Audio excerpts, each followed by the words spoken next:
Hey guys, what's up? It's Danny Brown with The Deal. Want to thank you for listening to the first couple episodes here. Also want to introduce a new segment every week. I want to talk about what's going on in my life, what's going on in deals in my life. Obviously, deals are what I do every day and putting deals together, and every client looks for a deal.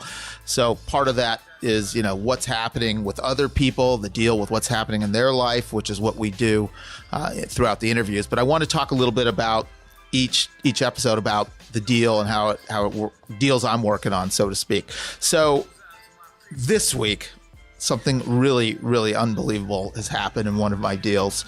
And I'm not naming names. I'm not going to name addresses and no numbers. But so we have this deal. We're in escrow, incredible house, newer house. We think it's a slam dunk, get a great cash buyer. And we get into escrow and, we've had these heavy rains over the last couple months ago, and there was a little bit of signs of leakage under balconies. So it ends up that through extensive inspections and digging, the balconies need tons of work, and they need to be rebuilt, reissued. There's mold, there's dry rot, there's this, there's that. Whatever, a huge repair thing. Now, that's not a common thing. There's always something with every house, but having all the balconies in a house needing to be redone and rebuilt on a house that looks almost new, and that, until a couple months ago, there wasn't any rain. And so the clients had no idea they had any issues. So that's one part of the story, that there's this massive repair. So the other side of the story is while we're finding out and while we're peeling the onion and figuring out all these issues related with the moisture, the buyer is having his own issues. First, his mother passes away, and we're like, oh man, that's dropping a bomb on this deal. That could be the end of it. Next thing we hear, a couple days later or a week later, he's got pneumonia. Like, oh man, this guy, he's having. Then we're in the middle of a huge negotiation, 6 figures negotiation over the repairs and this and that, and it's getting complicated. And we find out that he goes dark. We can't get a hold of him. What happened? His agent can't get a hold of him. She doesn't know. All she knows is that he had a procedure. He just emailed me at 5 a.m. that I had a procedure. I had to get something done, and it goes dark. We didn't hear from him. Well, he did pop up 3 days later, and we're still working on the deal, and we'll see how it goes. But that's the deal for this episode, and I'll catch you next time.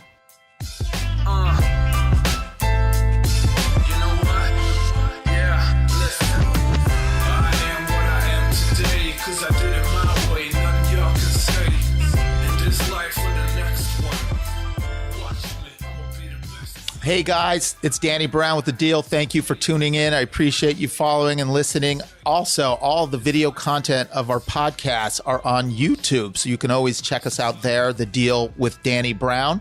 That would always be, it would be awesome if you can follow us there or check out the video. This week, I am so excited to have Bryan B on the podcast. Bryan is the largest avocado farmer in the U.S. His farms were devastated by the California fires. What he's done to bounce back from that. Also, his incredible legacy in L.A., his family's legacy, the American dream. Grandparents were immigrants and came here and built an oil business and real estate business. Just truly a mensch. He's now the REC president, the Real Estate and Construction Division of the Jewish Federation. Just an all-around fantastic guy, one of my close friends. So I hope you enjoy it. Thanks for tuning in.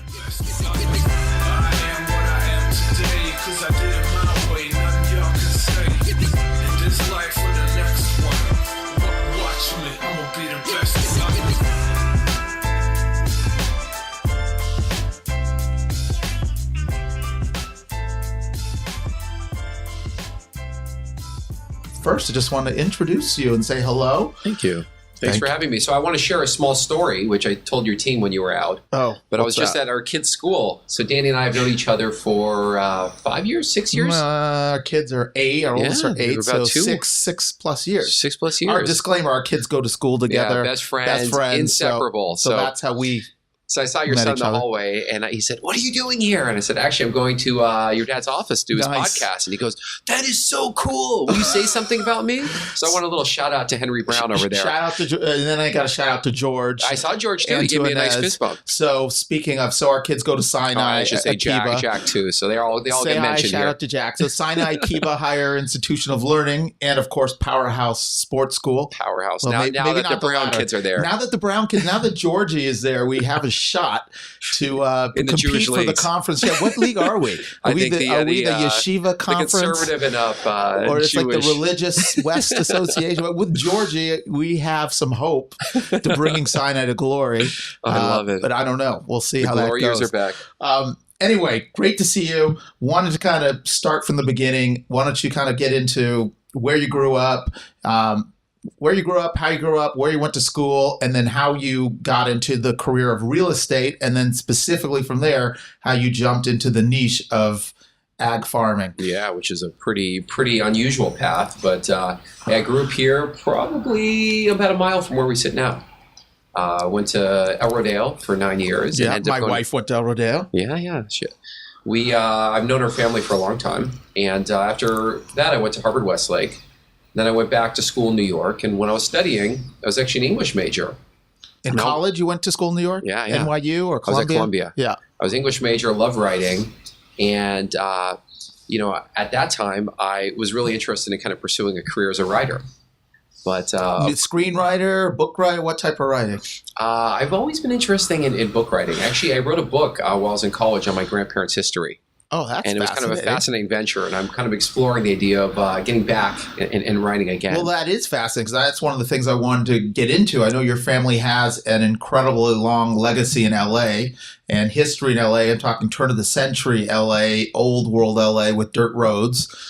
So that is something I wanted to get into, and this is a good segue I'll use it as into a segue. that. So, my family's pretty interesting. They have very different backgrounds on both sides. My dad's side has been here for, I think my son is sixth generation Angelino. Which is pretty rare, especially for, the Jewish community. There's not a lot of us, but let's see. It was my great-grandfather, I think, who was a rabbi over in Boyle Heights. Get out of here. Yeah. So, and is this late 1800s or early 1900s? Yeah, probably mid-1800s. Yeah, late so 1800s. East LA, Boyle Heights, for those of you that don't know, it now that Be Real took it over, before Cypress Hill was in East LA, it was like a very Jewish, community with temples and this and that. Now it's Be Real and Cypress Hill changed a little bit. But yes, that's on my dad's side. And my mom's side, my mom is actually an immigrant to this country. She came to Romania in 1958. Her parents were Holocaust survivors. They were stuck behind the Iron Curtain in communist Romania. So your mom was born in Romania? Yeah, she was born in Romania. I didn't know along with my Aunt Judy. I assumed she was born here. Yeah, so they came as immigrants, didn't speak a word of English, didn't know anybody. I would have never figured. I mean, they are so not... they don't come off as immigrants for 1 second, no accents. But it's funny, there's no sign of it on the outside, I'll tell you. Yeah, they've assimilated? Obviously a little bit, but my grandmother's still around, and she just... is really such a great storyteller and shares so much about the old country and has such an appreciation for this country and, how lucky we are here. But I grew up over my grandparents' Shabbat dinner table, always hearing the stories of their parents and their, experiences in Auschwitz and their experience under communism. And one of the things I had a great opportunity to do was when I was in college, I spent a summer interviewing my grandparents, and I took that summer of interviewing and turned into a family book. That's amazing. And obviously just the stories, the values, the lessons I learned from them were so valuable. But the thing that really helped me in my career is I got to spend so much time with my grandfather. And this is on dad's or mom's side? This is my mom's father. Mom's side. And he was a legend in the gas station business. It was a very, very cutthroat competitive industry. He was going against some of the largest major oil companies in the world. And, was a small independent, yet was competing with them and actually beating them. So how did he get into the oil business in Los Angeles? This is turn of the century or just mid? No. So they came in 1958, 1959. Was he in that business in Romania? Probably not. No, he came to this country. He didn't speak a word of English. And my mom tells me these stories. They sat around the dinner table. So he comes here, total immigrant, not speaking a word of English, probably has no money to his name, has no clue, doesn't know anybody. Nothing. Shows up two young children he had with to two feed. young children. And he shows up, Los Angeles is where he ends up. And he said, I'm not going to get into a fancy business where I have to go market or sell. I want something that's a commodity that everybody needs, that is always going to be in demand. And he says, I can't compete with, again, fancy marketing or, that kind of creative approach, but I can compete on price. And he really was one of the first people to discount gasoline and be the local price competitor. So he opened retail gas stations. He opened retail gas stations, and he always found a way to be a few cents below all his competitors. Got it. And he was cutthroat. I mean, he didn't have gas stations in his credit card. He didn't have credit cards in his gas stations. He really, minimized, the number of staff that were available at each gas station. Yeah. But he did everything to keep costs really low and to keep volume high. So because costs were low, a lot of people were coming to the station, and he made up for what he was losing in the margins with a lot of volume. So what was his first station? So and he had a station on the corner of Artesia and Bellflower. Wow. So southeast LA. Yeah. I mean, this is in the 50s, you're saying? This is 1961. Or 61. Okay. So he found trying to picture what that looked like in the 60s. There's not much there. Was it industrial there? No, there was a lot of residential, but there was this corner that was underutilized, and he felt like it'd be a great space for a gas station. And he sat on the corner, and for a couple of days, he counted every single car that came to the corner. He did research, counting which turned cars. Left, which turned right. And, he didn't have a lot of sophistication, but he had a lot of hustle. Yeah. And he went to the owner and said, I want to buy your station. There was already a station there. No, I want to buy your site. Got it. And the owner said to him, forgive me for asking this, but you're an immigrant. You don't know this business. You want to get into one of the most competitive businesses in the world. Why do you think you're going to be successful? They're trying to talk him out of it. He said, I shouldn't do this. It's against my best interest. Yeah, you're stupid. Don't get into that business. And my grandfather said... I've heard so many success stories started that way. But he made up for it in hustle. Yeah. So again, him spending hours there just counting cars. They built the station, and him and my grandfather, my mom and my aunt really worked all the jobs. His parents were involved as well? This is my grandfather. My grandfather, his wife, my mom, and my aunt were kind of working the station. So my mom and aunt would sweep. They would work at the family business. Business. How did he rub the nickels together to buy his first piece of property? I think he had a couple partners, other immigrants from someone the old country. Had a few bucks, enough to get in. Yeah, and I think they were able to smuggle a couple bucks out, and then he worked for a couple years, and he also got a loan. And he goes to meet with the lender, and they have this hour-long meeting. And at the end, the lender says, "I'm sorry, I can't give you a loan. Right? I don't understand a word you just said." And my grandfather looked at him, and he goes, "I have to apologize. I don't understand a word you just said." He goes, "I find your accent very strong." And the guy started laughing, but. The lender kind of looked around the house and saw that my grandmother was so meticulous in terms of how she paid bills, and just knew that this family really wanted it. And he took a flyer on them. Yeah. So they had this first station. Paid off. Yeah, they had this first station, and they struggled. The first guy they hired to run the station with them turned out to be an alcoholic and was going to the bathroom during breaks and getting drunk on vodka. Yeah. And my grandfather fired him, and my grandmother was drinking the profits. But my grandmother was terrified. She said, Ted, what are we going to do without this guy? Startup. All your eggs in one basket situation. All your eggs in one basket. How are we going to make this work? The whole family's working there, hustling. And it's a lesson I've learned in business, and I try to pass on to my son and others. But when you don't have an option to fail, it's a good motivation. The only path forward, you figure it out, and they have a bunch of obstacles. They fired this guy who was running the station. They had a lot of difficulties along the way, but they just worked and they worked and they worked. They actually worked so hard that my grandfather one day, working 7 days a week, working 14, 15, 16 hours a day. That's all day, every day. Driving home to see his family after a long day at work, and he fell asleep at the wheel of his car and flipped the car. Oh, man. And my family actually ended up moving down. Survived that, yeah. But my family moved to Downey to be a little closer to the station. Got it. And so your family was in Downey? Down in Downey. And so how many years did it take for them to feel like, okay, now we got a real business and it's not just scrambling to survive? It's and hard. Start to expand from there, I assume. When you get chased out of your home in the middle of the night by the Nazis, when you get arrested by the communists, you have this constant fear because you know how bad things can get. How could you not? And my grandfather, he passed away, I think he was 95. Wow. I think until the day he died, he still had that fear. It was never enough for him. He's a wonderfully generous man, and he loved so deeply, but I think he was always really afraid. And he always felt like, I need to do more, I need to do more, I need to do more, because he wanted to protect all of us. Yeah. And I think that's what really drove him and what made him so successful. Yeah. So how many years did it take him to really start scaling this business from one shop on Artesia to one became two and then three, and I think that took a good 4 or 5 years, and then then there were some acquisitions and some mergers and some other big deals. He was always a real visionary. Yeah, sounds like it.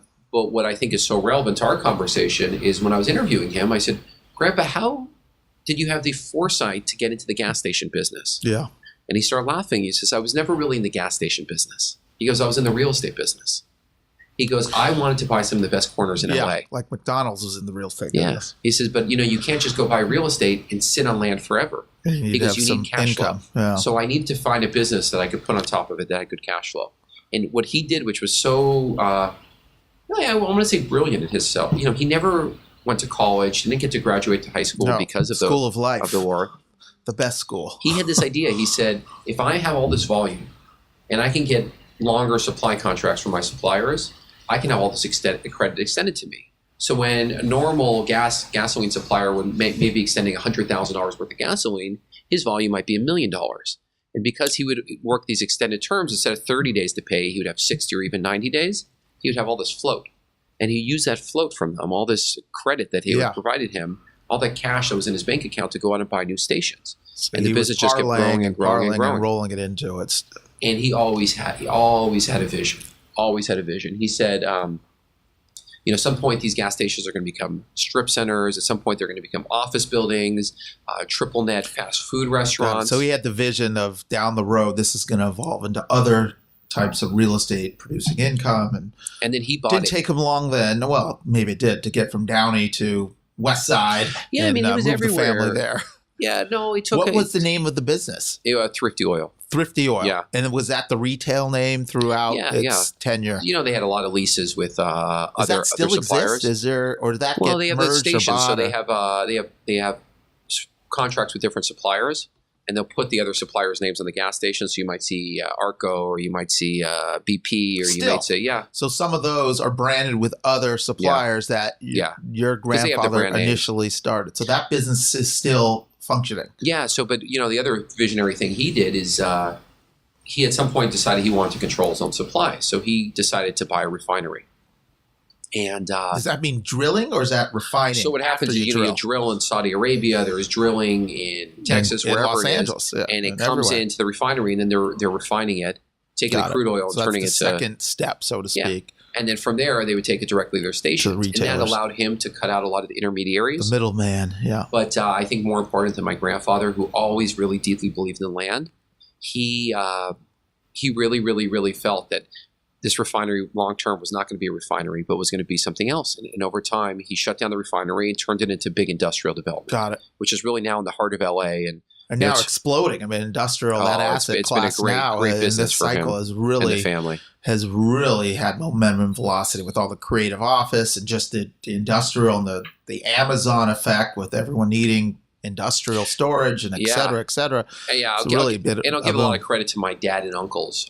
My grandfather always was a visionary about acquiring land, but they really looked at this piece of land and they looked at a lot of different concepts, but ultimately they were a step ahead of the curve. This was the 1990s.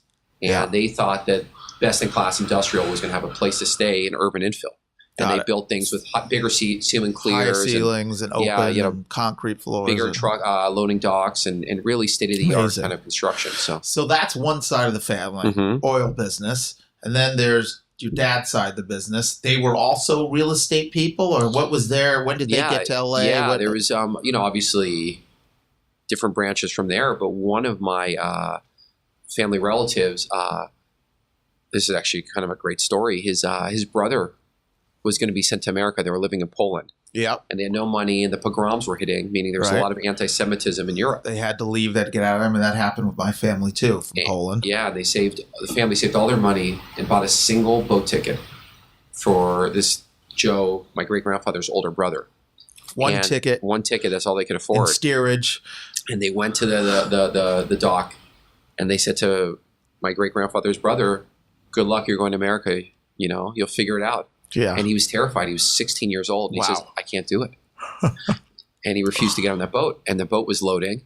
And they had this ticket, their life savings in this ticket. And they turned to my great-grandfather, who's, I think, 14 years old, if even that.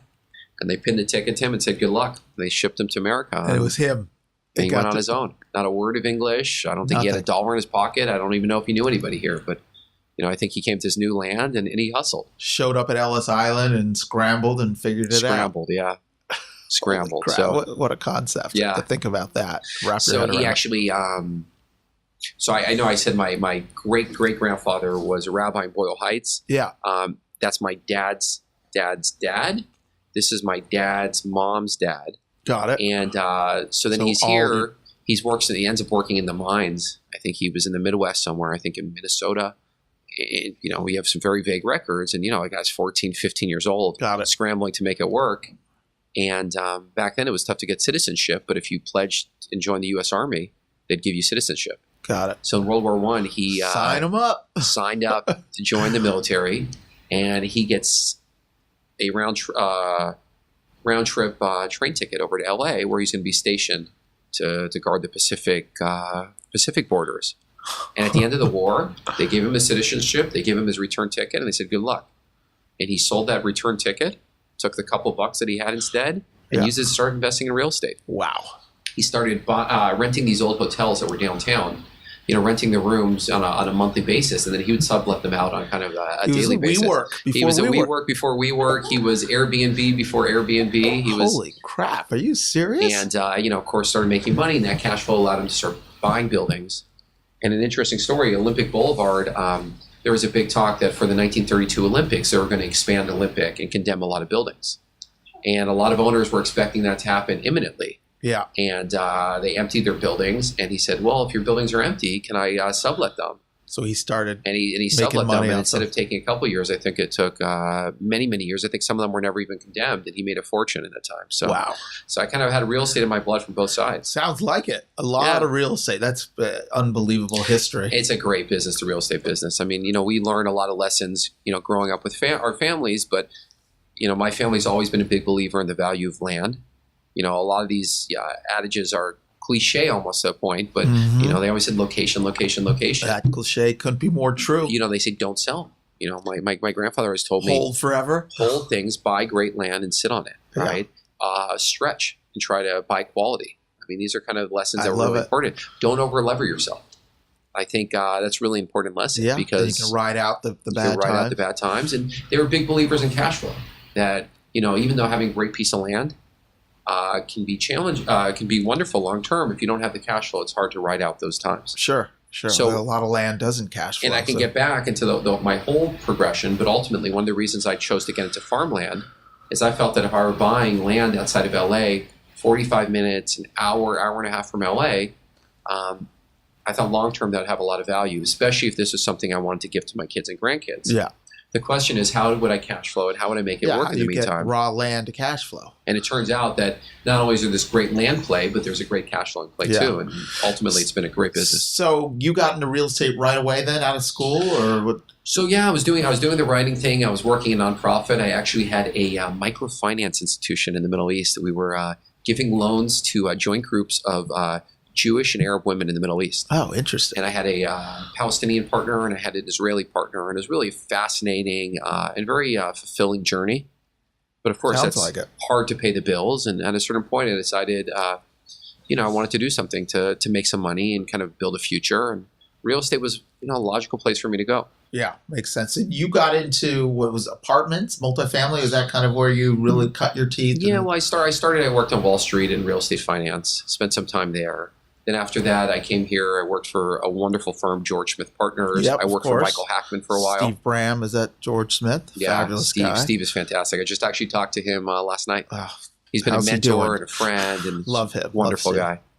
Total mensch. Actually, should get him on the podcast. You should get him on the podcast. But then, after that, I decided to get off on my own, and it was 2008, and I thought it was a wonderful time to start getting the business. And everybody says that because deals are really cheap. Or late 2008 after Lehman's. It was after Lehman. It was after. Went on my own and started. I think it was October crashing. 2008. November. Lehman fell in October. I think I left in November. That was the beginning of going off the ledge. So I'm on my own in that time, and these deals were just phenomenal, but nobody wanted to put money into deals. And I remember everyone was frightened. It's so funny looking back now. I remember terrified. I was, I started in 2002. So I was 6-7 years in the business, already getting some traction, but still people were so frightened. And it was my first recession as a real estate broker. And I didn't have the confidence or the know-how or the experience to really know how to navigate it. And I know I tried to build a fund and met with some people, but I ultimately they passed. Yeah. And I didn't have the confidence or the know-how to push through it and keep going until I make it happen. Yeah. Everyone was frightened. I had the same experience. And then when I came out of it, by 2012, 13, I was like, what an opportunity I missed. I'm not going to miss it this time. I had a very similar experience. I, thought it would be a great time, and I went out to raise the money. I actually had a buddy who showed me a condo. He was living in the building, and this condo had just been foreclosed on. It had a $400,000 note on the condo. Yeah. And I was able to pick it up from the bank for $200,000. I was able to finance 80%. So, it's $160,000 of financing, $40,000 down. I said, that can't be that hard to raise $40,000. And no joke, I went to 100 people and had 100 no's. Yeah, everyone was terrified. Lehman was going down. The world was coming to an end. The sky was falling. No one wanted to put money. People didn't have cash, or they were afraid they wouldn't have cash, or they were afraid that there'd be better opportunities. It was very hard to get to people that would be confident enough to take the risk. So I remember I was like the day before escrow closed, 2 days before escrow closed, and I didn't have the money. And I said, am I going to do this or not? And I realized that if I missed on this opportunity, I would miss this whole cycle. Yeah. Because, you can always make an excuse for why something doesn't happen. And I thought about my grandfather. I thought about my grandfather who every, major point in his life where he could have turned back or he could have lost or he could have fallen away for something, he just said, I got to make this thing succeed. Yeah. And he doubled down. And I said, it's time for me to double down. And I didn't have a lot of cash at the time. And I remember I called my credit card company up and I said, how much is available on my credit line? So you got $20,000. I said, can you double that? Okay. So I said, 40,000, perfect. And I said, what's the rate of my credit card? They said, well, it's 9.9%. I said, well, can you do something about that? Well, sir, we have this actually balance transfer deal where we can offer you balance transfer for 4.9%. Can you do a little better? I can give you 3.9%. So I borrowed my $40,000 down payment at 3.9%. I think my lender, who was Citibank, gave me 27 years to pay back. And that was my down payment, and that was how I got in the game. So I bought a 3-bedroom condo in Tarzana. Tarzana, nice. Got it fixed up, put in, I think... Beautiful Tarzana. Yeah, linoleum or vinyl hardwood flooring, fixed up the kitchen a little bit and leased it out. Cleaned it up, and you leased it. Yeah, I got a nice return on it. It wasn't a home run by any means. Yeah, but you're in the game. I remember I was like so excited. I got my first check, and then by the time I paid the mortgage and everything, I had like $23 left over. And I'm like, okay, great. I can buy myself a sandwich. You're in the black. And I was really feeling good about this. Yeah. And then after 2 months, there was a major air conditioning system went out. I had spent like $4,000 to replace it. And I was like, oh, this is a tough business because the cash flow is minimal at first, and there's always these expenses that pop up. But sure, I felt like long term, this is something I could do again and again and again. It was repeatable, and you could scale it. Next deal, I tied up an 8-unit in Hollywood. So you went big. You went from Tarzana condo. I went from 1 unit to 8 units, and I went from $200,000 to $1 million. Yeah. And so this time, instead of a $40,000 check, I had a $400,000 check to write, and I knew I need to raise the money. And I called those 100 people. And they said, well, what's your experience? And I said, look, I've done it now. I've kind of proven it out, and I think I can show you a good deal. I think I can get you 8% of your money. Yeah. And how was the reception that time around? I think 94 people said no. But 6 yeses. Just keep calling. I said, I'm going to keep calling until I raise the money. Yeah.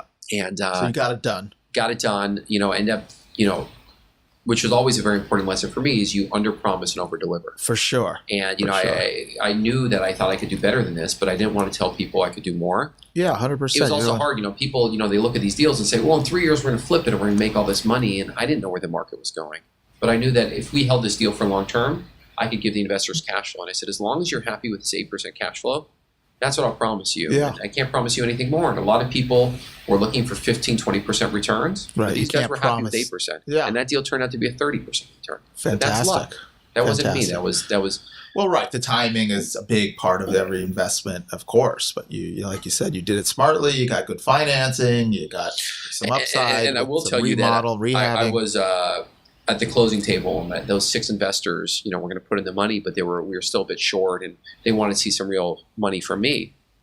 And I didn't have a lot of money. I was starting my own business, and I was used to be going from salary to no longer having a salary. And I went to the seller and I said, I'm a little short. I need help. The seller says, well, I'm not a bank. Go talk to your bank. And I said, banks are all shut down now. Yeah. I said, if you lend me money, you pick the interest rate. And he ended up charging me 18%. And I borrowed, I think, like $30,000 from him. Wow. But that allowed me to have some real skin in the game, again, invest in the deal. And I know that 18% really, really hurt. Yeah. But I was a deep, deep, deep believer in what I was doing. And I always had my eye on the prize, right? Yeah. Which was, if you want to build, you got to get through each obstacle in front of you. Everybody's so busy trying to climb mountains that they forget to kind of conquer the hill right in front. Right. And for me, I just knew small step, one after another. Well, it worked out for you. Yeah, so that became 8 unit, became a 30 unit, and the 30 unit became a 54 unit, and then a 64 unit, and I probably did $250 million in a 2-year stretch, 3-year stretch, and it was just because each deal was a little bit bigger. And that investor who put $20,000 in the first deal put $200,000 in the next deal, and everyone kept. As I built that track record, people were happy. Put more in, yeah. Good for you. But I never tried to hit home runs, and then I think when the market started taking off around 2012. I definitely stepped back a little early, but I also saw how quickly things could turn in both directions. Yeah. I was a kid that a lot of people invested in and had a lot of faith in, and I wanted to do right by them. Yeah. And I told a lot of these guys I would get them, these returns, 12, 13, 14, 15%. And when I took a look at this and saw how much they appreciated it, I said, if I can lock in a profit and make my investors happy, it's money off the table. So we took some money off the table. And it's funny, my grandfather kind of said, oh, never sell. Why would you sell? Yeah, but, for me, it wasn't about the money. It was about the track record. It was about the reputation. You figure I have my whole life to do this. And I felt like, if I make these guys happy, they're going to come back and they're going to want more. And, people knock on my door all the time. So these investors, were they people you knew, family, friends, people you knew personally, or just some total strangers investors? I have to tell you, the biggest coup for me, where I found the most deals, where I found the most investors, where I found the most relationships, even friendships, has been through my charity work. Wow. So I actually think you and I met for the first time. You were doing a Jewish Federation real estate program. Probably through an RAC event in the YLDI, the Young Leadership Development Institute. That's a group of just like young real estate guys, not so young, but it was a real estate leadership philanthropy group, and it was it was very interesting. We all went to Israel, and a lot of us still do business together and network So I'll tell together. you, a lot of those deals that I found came through those networks. The Jewish Federation, through the American Jewish University. Yeah. And a lot of these investors were people I sat on charity boards with and volunteered a lot with. And a lot of people say to me, wow, how do you have these great relationships? And I said, you know what? You just got to constantly give back. And I never joined a board thinking I'd build these great relationships. I never volunteered because I thought I would have investors. But I always did good work. And a lot of these investors knew me from the charity work. So they said, you know what, Bryan, I saw how you work on this board. I seen, what kind of person you are. And they looked at a lot of characters and values. Yeah, that's nice. And I have a lot of people who come to me and say, look, my deal is, promising these great returns. Why does no one want to invest? And I said, because you're trying to sell the deal and not yourself. Yeah, it's really about you. People invest in you. They don't invest in the deal. That's a good point. Well, speaking of nonprofit, I know that's been a big part of your life. Yeah. You've recently become the president of the REC at the Jewish Federation. Yeah, I got suckered into the big job. They hauled you. They reeled you in. They did. So the Jewish Federation, for those that don't know, I think most of our listeners or some of them will obviously know or be involved, but you explained it. It's a huge, it's like a fund of funds for philanthropy, of Jewish philanthropy. I'll tell you. And the real estate division is a lot of people they also have an entertainment division, a legal division, but the real estate division has always been sort of the driving factor or huge force behind it, the Jewish Federation in LA. But why don't you get into that? There's two reasons I got involved, and I think this is really, really, really important for me. I talked about my grandfather who came here in the late 50s, and his very first job before he started this gas station, he came with nothing, and the Jewish Federation said, you're one of ours. We're going to take care of you. So we're going to help you out. He didn't have the ability to write a big donation. He didn't have anything. He just had a big, big need. And they said, we're going to help you. And I'll never forget how generous they were to my grandfather. Yeah, well, that's huge. And so I didn't realize that's a great story. So you have a very real-life, emotional connection to the Federation. The Federation didn't realize that act of kindness that they did. My grandfather built a lifetime of loyalty, not only with him, but his entire family. Sure. But it leads me to my next lesson, because I was studying at UCLA, getting my MBA at Anderson. And I had this professor, a guy who you know well, I think, a guy named Ken Cahan. Yeah, of course. Ken was Cahan. my neighbor and still is my neighbor. That's right. That's right. Yeah, he's another guy I need to get on the podcast. Yeah, he's great. Doing incredible things. California Landmark is sort of leading the way with multifamily and modern multifamily, and they're doing incredible work. Ken was my professor at UCLA, and I heard him. I was sitting in the back of the class, and there were 60 students, and I come up to him after, which is something I advise all young people. Is, go up and talk to somebody. Don't just sit there. I said to him, I've been so inspired by what you're doing. I'd love to pick your brain. Can I buy you a cup of coffee? Can I buy you lunch? Yeah. And Ken started laughing and said, actually, I know your family. I've had a long relationship with your uncle, and I know your grandparents were friends with my parents. But he said, I would love to sit down with you.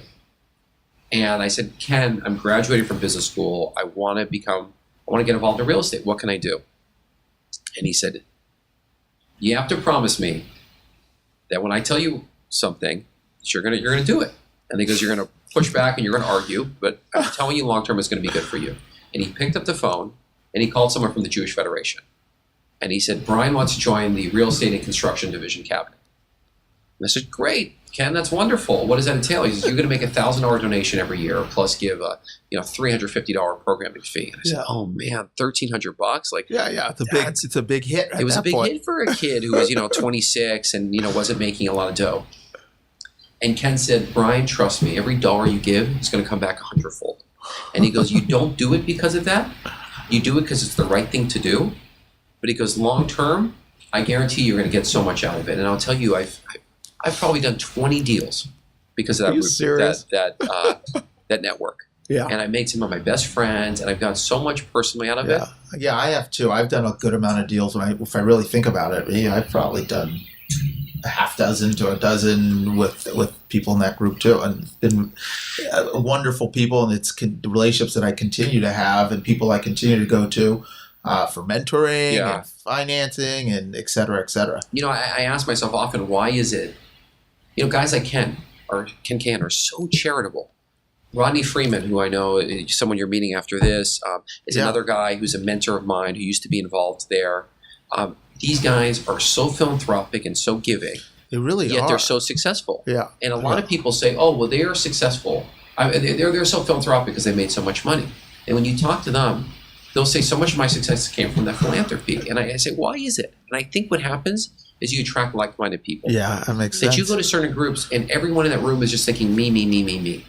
But then you go to something like the Jewish Federation or the Moriah Society at the AJU or so many of these other great philanthropic causes, and the people there are constantly thinking, how can I help others?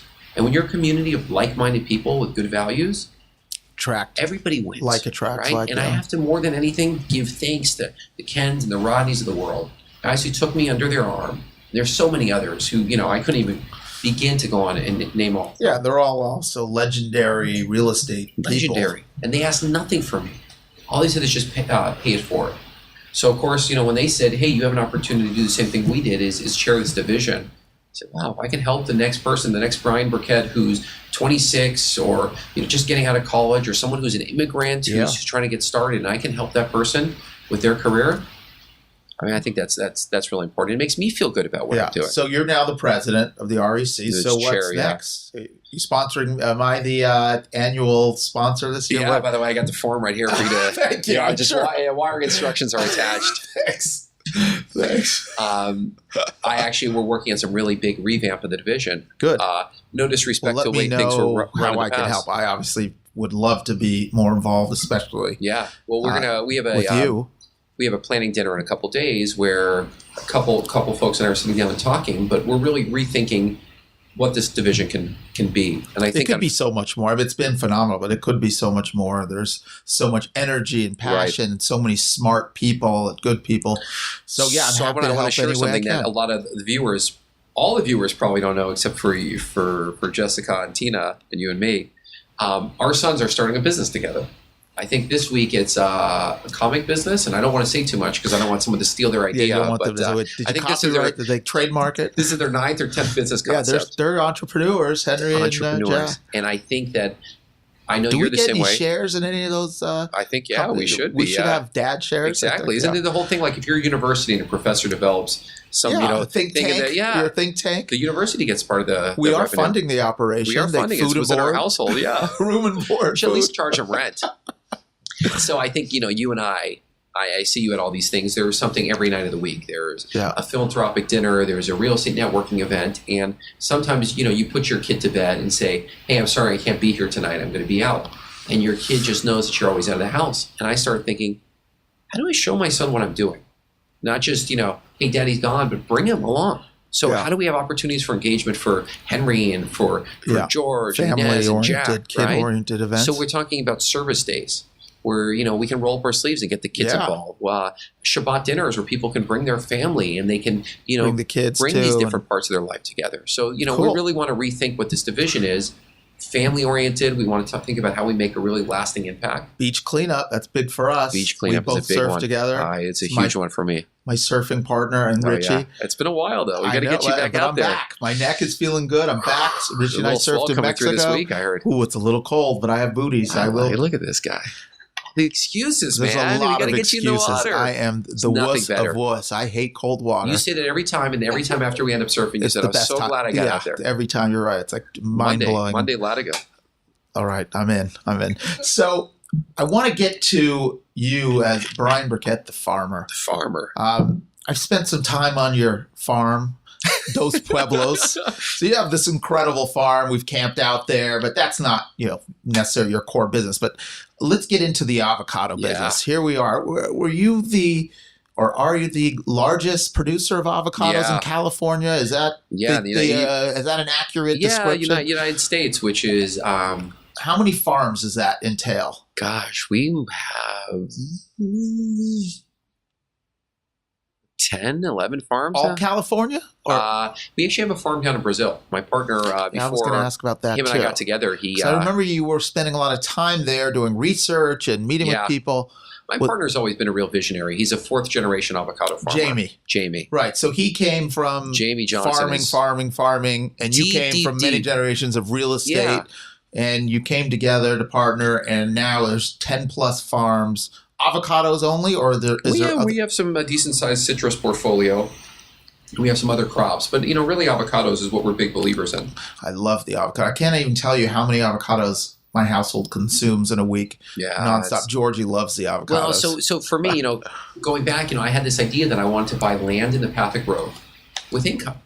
And I just kind of intuitively thought farming made a lot of sense. And when I started looking at farm values, wow, this stuff is cheap. It seems so cheap when you started. It felt cheap, right? Telling me about it and explaining. I mean, it's all relative, and I'm not looking at farmland usually. But when you started telling me the massive amounts of land, and we're talking beautiful coastal, Santa Barbara. A lot of stuff can never really be built on, or if so, there's so many obstacles to development. So it doesn't really trade for attractive prices because you can't develop farm business is not a big business. Yeah. But I will tell you that, I felt like if I could get some cash flow on it, one day Jack would be thinking, hey, you picked up 100 acres for $1.5 million, who knows what that's going to be worth? It's like the guy who bought the parking lot, in Beverly Hills, and he paid, $50,000 in the finance it with $5,000 and it's worth $50 million, and we hear these stories over and over. And I just felt like I need that cash flow. $5,000 beach lots that my grandfather passed on in Malibu. What the hell is anyone going to do? No one's coming out to Malibu. It's a great business, and you should. I always felt like you should buy as much as you can. It's just, can you make the numbers work? And I started playing around with this concept, and were these farms that you acquired, were they up and running farms? Were they mom and pop generational family owned situation? I'll tell you about the whole genesis. So Jamie and I get introduced to him, and we sit down for dinner, and I tell him this idea, and Jamie said, I've always felt really the same way. And Jamie grew up, his grandfather is one of the most phenomenal people I know. They were a California, LA family too? And they were down to Orange County. They bought 5,000 acres down in 1963. Whew. And they paid $6,000 an acre. Whew. And what's an acre now down there? I'll tell you, this is the heart of Orange County. It's Lake Forest, El Toro. His great-grandfather and grandfather were real visionaries. Yeah. And so this is like Irvine Company area. This is... Yeah, but Irvine Company, same thing. That was a ranch. I know. And... Jamie always grew up with the same values I did, which is land only goes up long term if you can be patient and you have the cash flow. Yeah. And when Jamie and I sat down for this dinner, we thought it'd be a 45-minute quick, Right. nice to meet Meet you. and greet. And it ended up being a 4-hour dinner. I hate to admit it, but there were more than 1 or 2 beers consumed. I can't believe that. Jamie doesn't like cocktails. No, the two of us, we get in a little trouble sometimes, but we quickly realized, I've been at Dos Pueblos. I've experienced we've got a some few trouble cocktails, a little wine, barbecue steaks with no utensils, that's and a lot of red wine. Manly, yeah, very manly. Just right off the grill with your hands. I don't know what else was out there. There was a lot of wildlife out there, but we survived. But Jamie and I are 2 weeks apart in terms of when we were born, and we had these grandfathers that we really idolized, and we shared a lot of the same values. And Jamie was really good at stuff that I didn't know anything about, and vice versa. Complemented each other in terms of skill sets, experience. And I thought, hey, I could find the deals and help finance it. And he said, I can run it and do the operations and market the product. And he was the chair of the Avocado board, which is a federal oversight organization. Was his family avocado farmers or different? They were. Yeah, they did a lot of avocados and citrus. But Jamie was just, he was nailing it, and he was doing a great job with his business. And, him and I partnered up, and we thought we'd buy these development pieces of land, just raw land, and plant trees on them. Completely raw land, and then start the irrigation and the infrastructure. It was our original idea. And we looked at a piece of land, and it takes really 7 years from the time you plant the tree until it's mature. So 7 years before you bear any fruit on avocado. You'll see some fruit years 3 or 4. 7 years is really what it takes until it's stabilized. Yeah. And if you can even get the trees, and it's a big process, and it takes a lot of time and energy. And you're not producing any money; you're just losing money for those 7 years. And then we found a 50-acre ranch that was already planted out, and we looked at it and we did the math, and we said, "Wait a second, it's more expensive than just buying raw land, but the numbers kind of work." And that was our first deal. And we actually listed it with you, and probably would have sold it if it didn't. This is the Ojai deal. If it didn't that was your first ranch? Yeah, it was the first ranch we bought. God, and that's the one that you lost in the fire. Yeah, unfortunately, the fires were pretty devastating. Yeah, how much damage did you sustain in those fires? We lost at least $10 million, if not more, from fires. And for us, obviously, it's tough when you plant trees, because we also planted a lot and put so much love and care into these trees and watch them grow for years, and to just see the whole thing wiped out. And there's no insurance. Of work. There's no insurance. But I'll tell you, that wasn't what troubled us. It's so many of our workers lost their homes, and people just saw their lives uprooted. And poor Jamie actually watched a firefighter die on his ranch. It was one of the two guys who died. I remember hearing that. And Jamie was there watching the whole thing. So couldn't do anything. The guy had a young child, and his wife was pregnant with their second. It's tragic. And, we think about us. Sure, it sucks losing money, but people had real losses. Families, so it's a very humbling business. It also teaches you, which is such an important lesson, and a lesson I've learned, even though it's humbling and difficult, is that you have so little control over everything. When the real estate market's going like this, of course, everyone's genius. Everybody's a genius, and I have my days where I, making money. Everyone's wake up and I'll say, I'm doing all right. Big shot, I'm killing it. Yeah, look, it's not us, right? It's timing. Part of it is. And by the way, same with the downside. Can I tell you how many good builders that did unbelievable product that lost their shirt because there's nothing you can do. There's no buyers. There's no lenders, and those same builders, killed it this last cycle. And I've seen a lot of average to subpar builders still kill it because the market just worked. Now, of course, the better you are, the better product you are, the smarter you're going to maximize your returns. But bottom line is, like you said, it's timing, and that's the big lesson I've learned over the last 2 decades. But I'll tell you, even more poignantly, I'm having dinner with a wonderful woman tonight named Helen Rifkin. Her husband was one of the founding partners of George Smith Partners, David Rifkin, one of the greatest guys I've ever met. He was a mensch beyond all mensches. He was one of my best friends. Him and I were partners in a couple of deals together. And David was just, like I said, one of the greatest people I've ever met. Yeah. And he was doing well in business. He was philanthropic. He had these 3 beautiful children, a beautiful marriage. And 2 years ago, he got sick. A very rare brain disease, and 3 weeks later he was dead. God, I remember hearing the story you had told me. And I'm having dinner with Helen tonight, and puts things into perspective, right? Puts everything in perspective. And again, with the fires and losing my partner and one of my best friends like that humbling nature, I think, is something everybody needs to be reminded of. We're all gonna be gone at some point. My grandfather passed last week, and Yes. Somebody was saying that, my grandfather was a great businessman, but no one was talking about his business deals. They were talking about, his kindness, the way he raised his children, his grandchildren, his friendships. His values, his characters. And so I think a lot about that. And that's why I think with my farming business, I'm proud of what we built, but I'm more proud of my relationship with Jamie. I'm proud of the way we treated our employees. I'm proud of the way we treated the land. Mm-hmm. I'm proud of the camaraderie that we had. And that to me was the most important thing. Jamie recently came to me and he has an opportunity to take this business really to the next level. Right. Doing some stuff vertically integrating, marketing. And Jamie's really going to take that business and run with it. Yeah. And I'm taking a step back from that, but I'm just really proud of that partnership and that friendship. Yeah. And more than anything, it's not the deals that we did together, it's that friendship that we built. Yeah, you started, what was your first deal? How many years ago? It hasn't been that long. Well, Jamie and I would see it was 2014. Yeah, so it's been 5 years you've built this. It's pretty impressive. Yeah. So that's interesting. Are you now transitioning into other businesses, other real estate niches? What are you focusing on now? I know you've been in this farming. Are you still going to focus on farming? It's funny, when you get used to doing something a certain way, closing deal after deal after deal. I told you in those initial 2 years when I was doing multifamily, I was closing a deal a month. I mean, it was just one deal after another, and each one was bigger. And then the farming, we were just, I think we closed 7 deals our first year together. Yeah. I mean, we were just, and you see these deals and you're used to it. And I'm a deal junkie. Yeah. The adrenaline, the excitement of the deal. Yeah. And part of myself part of the thing I have to keep reminding myself is just be patient.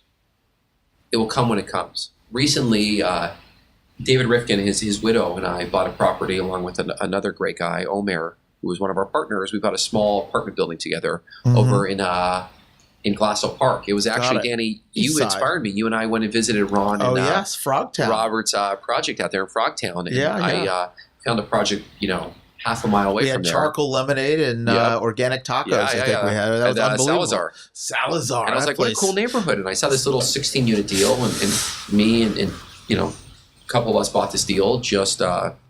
How is Gonan's deal? Is that all leased out now? Yeah, I think he's doing great there. I'm sure. Frogtown, it just exploded. The whole east side, it's Glassell Park. But I'm trying to be patient when things come up. It's just exploded. Yeah, those neighborhoods are super cool. Problem is the prices have also it's caught up. It's no longer the sleeper anymore, but it's phenomenal what's happened. You ever see this Warren Buffett documentary? Which one? Becoming Buffett. Yeah, it's phenomenal. It's an HBO documentary. Yeah. And it's one of the greatest things I've watched. And by the way, have you seen Momentum Generation? Speaking of documentaries, no, what's that? The North Shore Surfing with Kelly Slater's group. You got to see that too. I'm in. Really? Yeah, I know. It's unbelievable. I want to surf that. More importantly, maybe we can do a you want to go to the ranch? Yeah, let's do it. Kelly's ranch. Yeah. Speaking of you are a rancher. I am a rancher. One rancher or another. Can you make a call and get Kelly? If you're listening, Kelly Slater, can you hook us up? Yeah, Kelly. We got some good guys that want to come to the ranch. We'll pay you in avocados. Yeah, we'll bring a lot of avocados. But this documentary is great. Warren Buffett has a picture of Ted Williams, one of the greatest hitters in baseball. History. Last man to hit 400. Yeah, exactly. Boston Red Sox. 406. You a Red Sox fan? Boston strong. Oh, man. Oh, yeah. My brother-in-law, Keith, is a huge Red Sox fan. But Ted Williams is one of the special ones. And there's this thing that shows his, the strike zone. Yes. And shows where he's hitting. And he says, That's he hits famous here. Strike zone with each ball high, low, inside, outside, and his average of each where the location is. And he said, and he hits in a sweet spot. He's batting, 500-600. He's swinging here. He's 200 or 100. Yes. I love that. And the thing in the investing business, we're in the no-called strikes business, right? So in baseball, pitcher throws one right down the middle, you don't swing, it's a strike, right? Yeah. In this business, if one goes down the middle and you don't swing, you wait for the next one, the next one, the next one. Right. And what he says is, that's smart. You got to say no a lot more than you say yes. I've always, and Danny, this is, big tribute to you, but a great broker like you, right, can show a client a lot of opportunities. Yeah. And I know some people who are out there looking, but they haven't built that relationship with a broker. And I said, get that relationship with a broker and let them start showing you stuff. Yeah. Because even if it's not the right one, you're educating yourself on the market and make offers. Yeah, you're refining your taste and what you want. You may disagree because this is a pain for you, but I always felt like it never hurts to put in an offer. And I'll tell you, there's a lot of times where a deal, someone wanted $10 million. And I said, hey, I can afford to pay $8 million. And sometimes they said, "Oh, you're out of your mind." No way. Yeah. And I said, "This is why I can afford to pay 8. This is why I wanted 8, and I'll be there." And I waited and I waited and waited. Waited and I'm it proud of out, those and they deals. came back to you. And I always felt like you just got to look at a lot of deals and just be really, really patient. And right now that's hard for me because I want to buy more stuff. I love to buy another building in Northeast LA, in Glasso Park, but in like Frogtown. you said, it's a tough time to buy now. But they'll come. Valuations are up, but yeah, it will come. Things will adjust. They are starting to adjust in the upper end. So The other lesson I always had was treat your brokers really well. It blows my mind that these guys are there and said, "Hey, this broker showed me a deal, but I can go around him and I can save a little on the commission." Or I can, obviously. And you know what? One of the things that I did, best marketing piece I did was after a couple years of doing my real estate thing, I sent a flyer out and I said, "Hey, this year I paid $2 million in broker's commissions." I said, if you show me a deal and that deal is not, if you don't have control of that deal, but the deal's coming from you, I'm going to protect you and I'm going to make sure you get paid. Right. And I will never go around you and I'm going to focus on relationships. That's how you build loyalty, and that's how you get brokers bringing you deals. And it's such small thinking to think, I'm going to go around the brokers. There's no point. There's no value. If you feel the brokers provide no value, well, then you don't know a really good broker, because once you find that, you realize, come on, there's like multiples. I think everybody has this idea that, I'm going to make my save a couple points by saving 2-3%, and that's how I'm going to get rich. And I think at the end of the day, you get rich by building good relationships. For sure. When I started on my own in 2008, I was the last guy every broker called because I was a new kid on the block. I'm 26 or something. Nobody knew me. And, I was the guy who got to buy the deal after 10 other people said no. Everyone passed, yeah. And luckily, it was a time there weren't a lot of buyers. But then when people started flooding the market, it went from me being the only bidder to there being 10 bidders. But guess who got the first phone call? You had Guess who, when all things were equal, who the broker advocated. Of course. And to me, that was one of the best things I did, was to invest in those brokers. You're going to be loyal to those people that are loyal to you. And I mean, I've been fortunate that most of my clients have been very loyal, and I've built my business on it. And I've had plenty. We all have had plenty of those times where people go around you, you get burned. That's just the nature of business, cost of doing business. But for the most part, you eliminate those distractions, and your radar has to be good. Hey, if you don't want to work with the broker, that's fine. I'm not going to focus on this. But it's not just your relationship with your client; it's also your relationship with the other brokers. Of course. So when there's a broker on the other side of the table, that's probably the biggest thing, and they have a relationship with you, I can't tell you how many deals I get because of that. Because there's 10 offers, but you know what? Is so important. We've done deals. I know how you do things. I know what you're telling me is straightforward. Of course, relationships are huge. And I know so many people that try to go direct and like, I've been looking for 2 years and I get outbid. I'm like, hey, you have no relationship. You have no chance. The only way you're getting it is if you overpay so much. And then that money you thought you were saving, you've just overpaid by 10x. So anyway, that's a whole Jamie and I in the episode. avocado space, we had this idea, we're going to go off market. We're going to find all these deals. We did the math and we said, 80% of our deals came from brokers. Yeah, I mean, and it was like 95 3 or 4 more percent of transactions on the West Side are in the MLS. Maybe it's 99% if you really track it. But everyone wants that pocket, even if they have to overpay to think they got a pocket. It's like, okay. You know what I love to do when I have a deal? I always tell the broker, no pressure, but I said, if you like this deal, there's no ethical conflict here. I would love for you to come in and be my partner. I'd love for you to do this deal with me because I don't want you to watch me make all this money. You don't make money. I want to make money when other people make money, and vice versa. Yeah. And I think we can all get rich together. Yeah. It's not me versus you. It's not a zero-sum game. Yeah, I love that. That's the non-greedy mentality. And we partnered with sellers before. I've gone to sellers and I said, sometimes older sellers who have properties that are distressed. Mm-hmm. Let's make a deal that if I take this property and I achieve certain hurdles, you'll get additional payment later, or I can give you a piece of the deal, or you can stay in as a partner. It's a holistic approach, and it's a 360 approach, and I think that is ultimately the best long-term way to scale and to maintain, et cetera. There's a great quote by J. Paul Getty, who says, "My father always told me, let the other guy make money on the deal. If you have a reputation for being the guy who makes all the money on the deal, you won't find many deals." Yeah. And you're right. For me, I never really focused on how much other people were making. I was happy when they were making that. I was always really focused on just making sure that I was okay, and as long as I was okay, right, I was thrilled to see them make money. So I just had a deal. It's common sense, when you get beat up on a deal and squeezed, and everyone wants your commission. I don't want to bring a deal to that person anymore. It works, I have too many other good clients that know my value and will pay full commission. The deal is not going to work or not work because of 1%. Yes, yeah, exactly. So I just had nothing to do with it. I just had a deal. I actually bought with a partner a sizable multifamily deal. He had an exchange, and I was helping him out, and somebody referred the deal to me.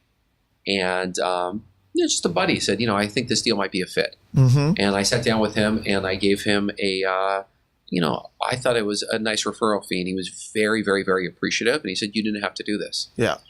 And not only did I Good feel for like you. I had to do it, but I also felt like it was smart business, because I felt like, this guy in the future is going to want to help find me. you another And, deal.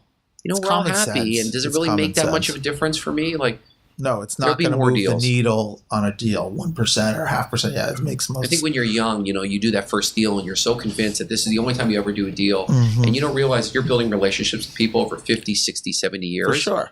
And if you're like your family or my family, you have kids that you value, you want that kid to walk proudly with that name. That Brown name means something. The Travers Sure. name means something. The Burkett name means something, right? I'm hoping that my son, when he does a deal with somebody, he can say, "Oh, your father and my father used to work together." Yeah, it's that. It takes a lifetime to build a reputation, and it takes 30 seconds to lose it. And, My grandfather who passed last week, it's amazing at the funeral in the Shiva, these people are coming out of the woodwork saying, "Do you know that your grandfather and my grandfather in 1947? amazing stories from the past.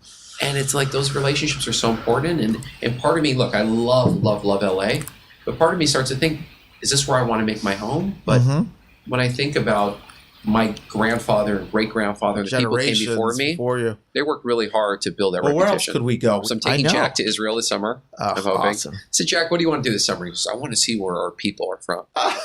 Okay. Show them your people. So doing that, trying to make it down to Mexico for Baja for spring break. To do a You little were surfing. mentioning that. Yeah, you going gave me to a surf break. K38? I think I'm going to check it out. And near Rosarita. Oh, man, there's so many spots. I That'd be haven't been. fun. God, I probably haven't surfed down there in 15, 20, probably 20 years or Some more. good tacos, some good surfing. Oh, you can just surf all day. And that's going to be a lot of fun. Yeah, I got a lot of trips going to Aspen this summer, doing some Jewish leadership stuff, and then doing. There's this great trail out there, the Five Peak Loop.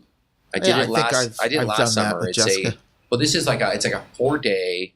Oh no, Like, that's not yeah, the loop we did. Big We didn't packs do it on. for it. We don't. You do a lot of this I love multi-day that. camping, Multi-day. Yeah, I went getting all off alone, the grid. off the grid, all That's solo. why I call you the most interesting man in the world. I love it out you're there. surfing in Mexico and Baja. You're going off the grid and camping. I love being outdoors. You're camping for. So what? Didn't you do something where you were camping? Was it Alaska? Somewhere freezing. Yeah. Where you were telling me about. I was like, why would you do that to yourself? I'll tell you this story. Was it Alaska or just North Pole? I don't know what it was, but it sounded awful. It was just me and my cousin. We had the two of us. And a Yeah, guy. you invited me to this. I'm like, are you kidding me? I don't want to. He drops us off in a seaplane, and there's this one valley that he's flown over but never explored. He says, "I don't think another human's ever set foot in this valley." And it's what part of the world is it? It's out in Alaska. It is Alaska. Yeah. It's near Denali National Park. So we're out there. He drops us off in a seaplane, and we have no cell phones or anything. And the guy says, "I'm going to pick you up 5 days later, 100 miles downriver." And we said, "What happens if you don't show it?" He said, "Just wait." 5 days later. And so we had these 70-pound packs on. So you're And stuffed we're walking with all through. your It's like food. the tundra. And it's really, but we had these. It snowing and freezing kind of thing? Not snowing, but it was But pretty freezing. cold. I mean, it was summer, but it was like 40 degrees. Oh, I thought you had told me something. But we get in the river. We have these. I forgot what they're called, but these small little inflatable rafts. And whenever the brush would get too thick that we couldn't hike, we just get in and go down these Class 5 rapids. And it got gnarly. And I think we kind of underestimated how bad it was. And at one point, our guy flipped his boat. For sure. Class 5, you're going to get all the stuff just went flowing down the it. river. And it was pouring rain all day. So you're soaked. Everything's soaking. Soaked. All the stuff is gone. He gets out. And it's this cold. bear comes right up to him and confronts him. He starts yelling. The bear will move away. And he starts whacking to get the bear away from him. I mean, it was gnarly out there. This is what you do for fun. So yeah, you know what? Yeah, that's why I didn't go. That's exactly why I have no interest in going on any of those trips. We can at least get you surfing in the surfing. I'm 67-degree water. Yeah, well, if I could get 68 or above, better. But I'll go in 58. Yeah, no, I love the So outdoors. are we going to go to Latigo then? I'm in. Yeah, I'd love to do that. All right, We get Richie come join us. we'll get Richie. All right, we'll end it there. Thank you so much. Thanks for I'm so having me. fired up that we got to spend some love you, time man. together You're on one a of the good Friday ones. afternoon. Love you too, brother. And we'll be in Dos Pueblos soon. Yeah, and either Dos Pueblos or Latigo. Yeah, and I think we have dinner tomorrow. So even better. Even See better, you my at dinner man. tomorrow. I love you, man. Good to see you. Thanks for having me. Thank you. Yeah.